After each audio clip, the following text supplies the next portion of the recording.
বাংলাদেশের ভোটারদের বিশ্বাস ও আস্থা ফেরানো এবং ভোটে সন্তোষজনক অংশগ্রহণ নিশ্চিত করাকেই ত্রয়োদশ জাতীয় সংসদ নির্বাচনের বড় চ্যালেঞ্জ বলে মনে করছে ইউরোপিয়ান ইউনিয়নের পর্যবেক্ষক দলের প্রধান ইভার্স ইজাবস।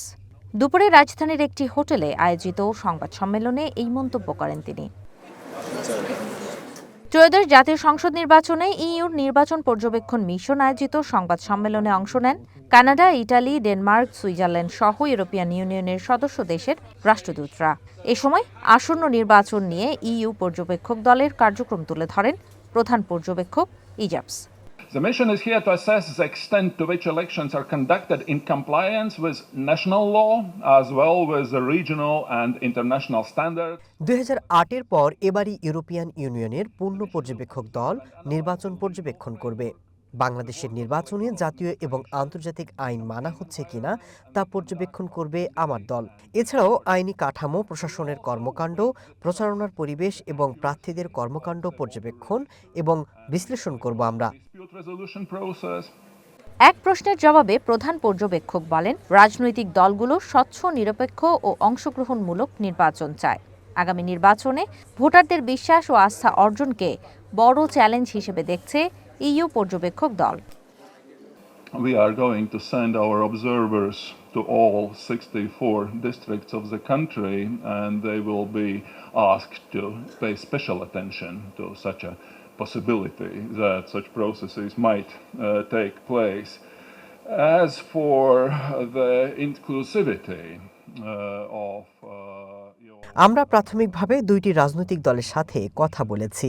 তারা একটি অবাধ, সুষ্ঠু, অংশগ্রহণমূলক নির্বাচনের প্রত্যাশা করেছেন। অংশগ্রহণমূলক নির্বাচন মানে সংখ্যালঘু থেকে শুরু করে সমাজের সব শ্রেণী পেশার মানুষের অংশগ্রহণ, সব ধরনের মানুষের অংশগ্রহণ আশা করি আমরা। সংখ্যালঘুদের অংশগ্রহণের বিষয়টি গুরুত্বপূর্ণ। আমরা সারা দেশে 64 জেলায় পর্যবেক্ষক পাঠাবো। সংখ্যালঘুদের অংশগ্রহণ যেখানে বিশেষভাবে গুরুত্ব পাবে।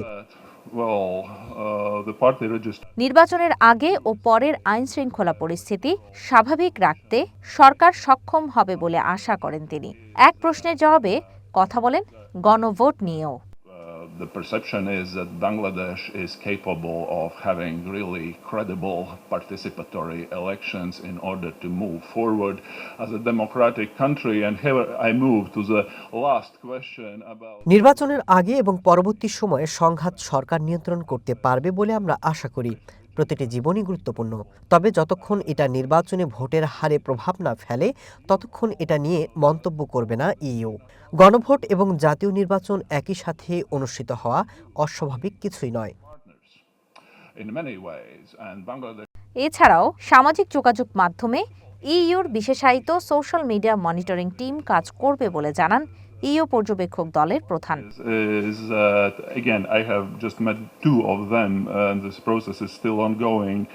But the first positive thing I have to mention is that they are really devoted to having a credible election without any also violent upheavals.